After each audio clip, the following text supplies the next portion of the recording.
লাভার্থী সম্পর্ক অভিযান এর মাধ্যমে সরকারি প্রকল্পের সুবিধা পৌঁছে দেওয়াই লক্ষ্য। বিধায়ক কৃষ্ণেন্দু মুখার্জি। সরকারের জনকল্যাণমূলক প্রকল্পের প্রকৃত সুবিধা সরাসরি উপভোক্তাদের কাছে পৌঁছে দেওয়া এবং গুজব বিভ্রান্তি রুখতেই লাভার্থী সম্পর্ক অভিযান শুরু করেছে ভারতীয় জনতা পার্টি। এই অভিযানের অংশ হিসেবে বৃহস্পতিবার আসানসোল উত্তরে এক সাংবাদিক সম্মেলনের আয়োজন করা হয়। সাংবাদিক সম্মেলনে আসানসোল উত্তর বিধানসভার বিধায়ক কৃষ্ণেন্দু মুখার্জি বলেন, রাজ্য সরকারের একাধিক প্রকল্প রয়েছে, কিন্তু অনেক সময় সাধারণ মানুষ সঠিক তথ্যের অভাবে বা গুজবের কারণে আবেদন করতে পারেন না। লাভার্থী সম্পর্ক অভিযানের মাধ্যমে আমরা ঘরে ঘরে গিয়ে প্রকল্পের তথ্য, আবেদন প্রক্রিয়া এবং যোগ্যতা বুঝিয়ে দেব। তিনি বিশেষভাবে অন্নপূর্ণা যোজনার কথা উল্লেখ করে বলেন, যোগ্য উপভোক্তারা যেন নির্ভয়ে আবেদনপত্র পূরণ করেন। যারা প্রকৃত প্রাপ্য তাদের অ্যাকাউন্টে নির্ধারিত আর্থিক সুবিধা সরাসরি পৌঁছে যাবে। দালাল বা মাঝখানের কোনো ব্যক্তির প্রয়োজন নেই। গুজবে কান দেবেন না। এছাড়াও বিধায়ক জানান, মাতৃশক্তির সুবিধার জন্য রাজ্য সরকারের উদ্যোগে ইতিমধ্যেই বিনামূল্যে বাস পরিষেবা চালু হয়েছে। এলাকার উন্নয়ন এবং জনকল্যাণমূলক প্রকল্পগুলিকে আরও গতিশীল করতে বিজেপি কর্মীরা বাড়ি বাড়ি যাবেন বলে তিনি জানান। এলাকার বিভিন্ন সমস্যা, জল নিকাশি, রাস্তা ও স্বাস্থ্য পরিষেবা নিয়ে আলোচনা করেন। আগামী দিনে আসানসোল উত্তরকে একটি আদর্শ বিধানসভা হিসেবে গড়ে তোলার অঙ্গীকার করেন। এদিনের এই সাংবাদিক সম্মেলনে উপস্থিত ছিলেন ভারতীয় জনতা পার্টির জেলা সভাপতি দেবতানু ভট্টাচার্য, এছাড়াও অন্যান্য বিজেপি নেতাকর্মীরা।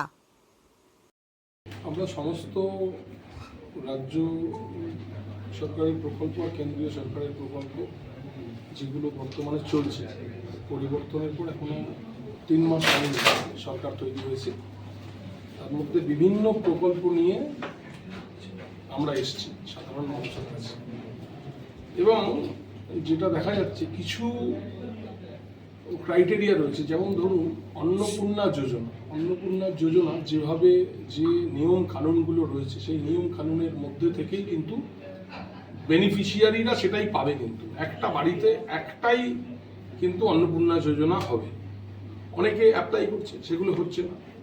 একটা প্রচার চালাবার চেষ্টা করছে যে না, অন্নপূর্ণা, প্রচুর মানুষ অন্নপূর্ণা পাচ্ছে না। তো প্রচুর মানুষ যে পাচ্ছে সেই কথাটা কিন্তু কোথাও হচ্ছে না। একটা এরকমভাবে একটা চালনা করা হচ্ছে, বিভিন্ন প্রকল্প থেকে সুবিধা পাচ্ছে না, এইরকম একটা কথা তৈরি হচ্ছে। আপনি জানাই, নতুন সরকার একটা ট্রানজিট ফেজ চলছে। আগের সরকার যা করে গেছে, যে তলানিতে চলে গেছিল, সেই জায়গাটা থেকে টেনে তুলতে আমাদের নিচে নেমে কাজ করতে হচ্ছে। নিরন্তর আমাদের জেলা সভাপতির নেতৃত্বে পুরো টিম জেলা জুড়ে কাজ করছে, আমি আপনাদের জানাই। এবং প্রত্যেকটা, এবং তার সঙ্গে প্রশাসনিক কর্তা যারা রয়েছেন, প্রশাসনে একদম রাষ্ট্রযন্ত্র পুরো একসঙ্গে কাজ করছে। আমরা ডোর টু ডোর করবার জন্য আমরা আমাদের জেলা থেকে ফর্ম আমরা করেছি। এই ফর্ম আমরা একদম ডোর টু ডোর আমরা যাব, কোন প্রকল্পের সুবিধা পাচ্ছে আর কি পাচ্ছে না, ডিটেল এটা থেকে উঠে চলে আসবে। আপনাদের এই ফর্মের কপিও আমরা প্রেস মিটের পর আমরা দিয়ে দেবো। আপনাদের জানিয়ে রাখি যে এখনো পর্যন্ত সরকারি তন্ত্রের ভিতরে এখনো পর্যন্ত কিছু লোক রয়ে গেছে, এখনো আমরা কিন্তু গ্রিপ করতে পারছি না, কিন্তু আমরা খুব শিগগিরই করবো। আমরা আইডেন্টিফাই করছি সেই সব মানুষদের যারা এন্ট্রির সময় যারা গন্ডগোল করছে, যারা প্রকল্প সুবিধা পৌঁছাতে দিচ্ছে না, যাদের প্রকল্পের সুবিধা পাওয়া উচিত তাদের নাম এন্ট্রি হচ্ছে না। এই জিনিসগুলোকে ঠিক করে দেখবার জন্যই আমাদের কার্যকর্তারা, আমাদের কর্মীরা কিন্তু আমরা বুথ স্তরে নামছি এবং এই ফর্ম নিয়ে ডোর টু ডোর আমরা যাচ্ছি। এবং তার জন্যই কালকে এই আমাদের একটা কর্মশালার আয়োজন করা হয়েছে। কালকে কর্মশালায় আপনারা আসবেন, সবাই থাকবেন, আমাদের জেলা সভাপতি থাকবেন, মাননীয় আমাদের জেনারেল সেক্রেটারি অর্গানাইজেশন থাকবেন, কলকাতা থেকে আসছেন, রাজস্থান থেকে এমএলএ সাহেব আসছেন।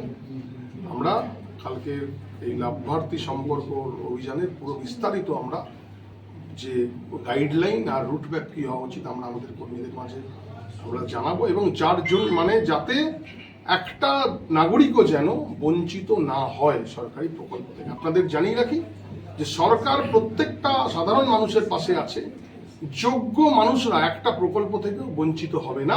আপনাদের মাধ্যমে সাধারণ মানুষের কাছে এই বার্তা আমরা দিতে চাই যে একদম চিন্তা করবেন না, আপনার যদি যোগ্যতা থাকে প্রকল্পে, আপনি কিন্তু সেই প্রকল্প পাবেন।